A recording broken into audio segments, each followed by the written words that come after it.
Imam As-San'ani, kata beliau, innahu yata'ayyanu isya'atus sunnah wa ta'riful jahil lima yajhaluhu ailamuhu bisyariah.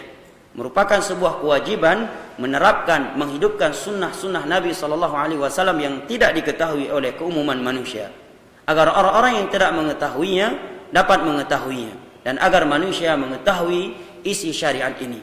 Wala tutraku sunnah makhafatu jahlihi, dan janganlah sunnah Nabi itu ditinggalkan karena ada sebagian orang yang tidak mengetahuinya atau belum mengetahuinya. Kemudian kata beliau, wa ma matati sunanu illa li khifatil ulama minal juhal wa laysa bi'udhr, dan tidaklah syariat ini terkaburkan.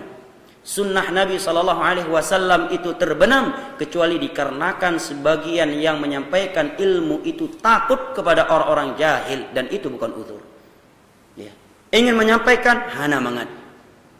Menyampaikan lagi, hana mangat, hana mangat, hana mangat, mati hana mangat, agama Allah belum disampaikan. Ya kan? Apalagi masalah syirik, masalah yang sangat prinsipil.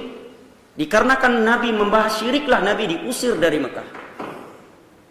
Karena Nabi mendakwahi syiriklah terjadi peperangan ya, dalam dakwah beliau. Karena permasalahan syirik dan tauhidlah para nabi dan para rasul diusir dan dibunuh oleh kaum mereka.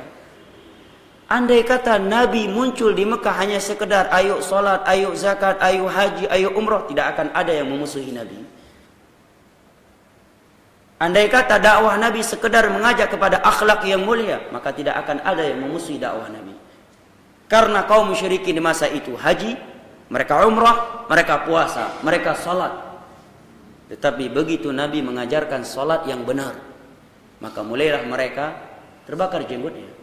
Karena kalau itu salat yang benar, berarti salat kami kan akan demikian. Karena menjelaskan kebenaran otomatis akan nampak kebatilan. Qul ja'ul haq wa zahaqal batil innal batila kana zahuqa. Nabi menerangkan cara umrah yang benar, maka akan membuat marahnya orang jahiliyah yang merasa dituduh umrahnya tidak benar. Nabi menerangkan zakat yang benar, haji yang benar, marahlah orang-orang Quraisy yang merasa dituduh berarti haji kami tidak benar, cuma haji Muhammad saja yang benar. Ketika Nabi SAW melarang mereka untuk menggantungkan hati mereka kepada kuburan-kuburan, kepada tempat-tempat keramat, bermitos dengan selain Allah Subhanahu wa taala, maka mulailah mereka menancapkan permusuhan terhadap Nabi SAW. Ingin menyampaikan sunnah, takut sama audien. Ingin menerangkan dan ingin mengingkari sebuah kemungkaran, tidak enak. Akhirnya cuma bahas apa? Surga neraka. Kalau bahas surga neraka memang paling selamat. Gak akan ada yang memusuhi kita. Paling selamat mau jadi dai, ustadz yang banyak subscribe ya, banyak yang like di media, cukup bahas surga neraka, jangan bahas yang lain. Kalau sudah bicara tauhid, bicara sunnah, udah pasti banyak orang yang memusuhinya. Tapi kalau sekedar membicara indahnya surga dan dahsyatnya api neraka, lantas apa tidak perlu kita bahas jalan menuju surga dan jalan-jalan yang dapat menyeret ke dalam api neraka?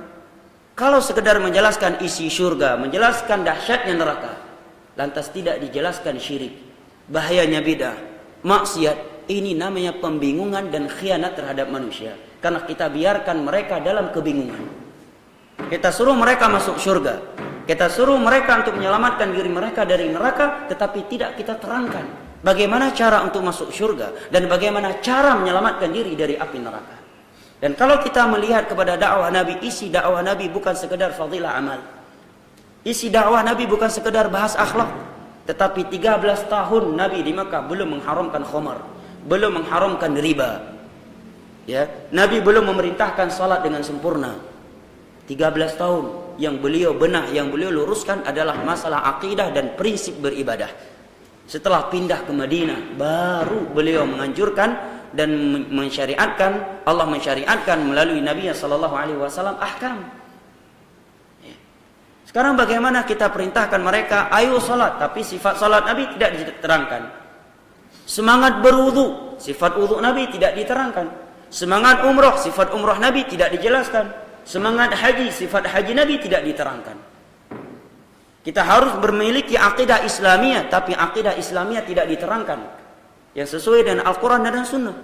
Pada hakikatnya ini kan pembingungan ya.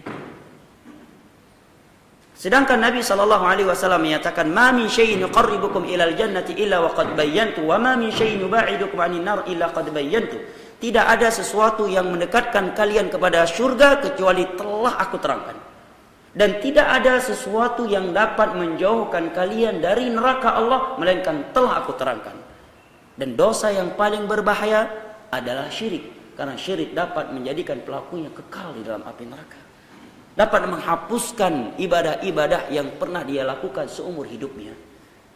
Maka kata Imam Sun'ani, tidaklah isi syariat ini terkaburkan. Sunnah-sunnah Nabi itu terbenam menjadi mati, kecuali karena sebagian ulama takut kepada orang-orang yang belum mengetahuinya. Akhirnya tidak menyampaikan, ya, tidak membahas. Akhirnya bertahun-tahun bahasnya surga, neraka, surga, neraka, surga, neraka. Fadilah salat, fadilah puasa, fadilah umrah, fadilah haji, fadilah dan seterusnya, fadilah wudu. Tapi enggak diterangkan bagaimana sifat salat Nabi. Padahal Nabi menyatakan, "Shallu kama ra'aitumuni usalli." Salatlah kalian sebagaimana kalian melihat aku salat. Kita memang tidak melihat, tetapi para sahabat Nabi melihatnya, dan mereka telah meriwayatkan kepada kita bagaimana sifat salat Nabi. Dan tentunya ada konsekuensinya. Ketika kita menerangkan sifat salat Nabi, akan terganggu dan akan bangkit orang-orang yang merasa diganggu dan dikatakan salatnya tidak benar. Karena memang sudah otomatis ketika kita menerangkan sebuah kebenaran akan nampak kebatilan. Di saat itu sebagian orang merasa dituduh dia berada di atas kebatilan. Tetapi kalau kita mempertimbangkan yang seperti itu, maka kita tidak akan pernah menyampaikan isi syariat Allah Subhanahu wa taala. Maka kata Imam Sun'ani, isi syariat ini banyak kabur, ya, terkaburkan. Sunnah Nabi itu banyak mati dikarenakan sebagian dai, sebagian ulama takut dalam menyampaikannya. Walaysa bi'udhr, dan ini bukan udhur. Kenapa ini khawatirkan? Ya. Mati dan hidup di tangan Allah Subhanahu wa taala.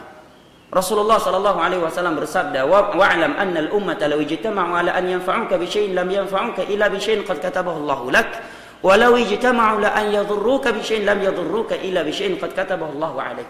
Andai kata seluruh makhluk di dunia ini berkumpul ingin mendatangkan manfaat untukmu, niscaya mereka tidak akan mampu melakukannya kalau Allah belum menakdirnya.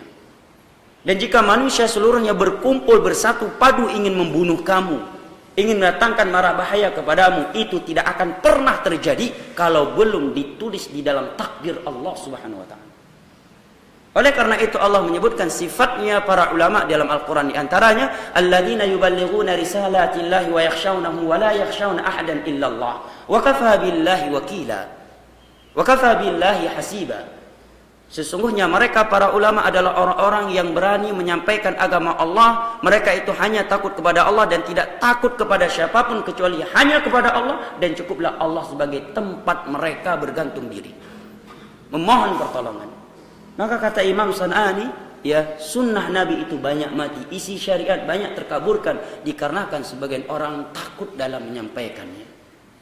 Ya, sebenarnya ya, yang seperti itu bukan bentuk rahman, karena membiarkan orang masuk ke dalam neraka artinya kan khianat. Kita tahu ini orang mau jatuh ke dalam jurang, marah kita diamin. Jangan kasih tahu, kasihan dia kalau nggak jatuh ke jurang, begitu. Kan enggak. Kita terangkan bahaya syirik, bahaya bidah, ini bentuk kasih sayang kepada manusia. Karena syirik mengekalkan pelakunya dalam api neraka, menghapuskan ibadah mereka. Bidah itu menghalangi manusia masuk ke dalam telaga ya Nabi sallallahu alaihi wasallam dan seterusnya. Maka ini menjadi renungan bagi kita ucapan Imam Sun'ani.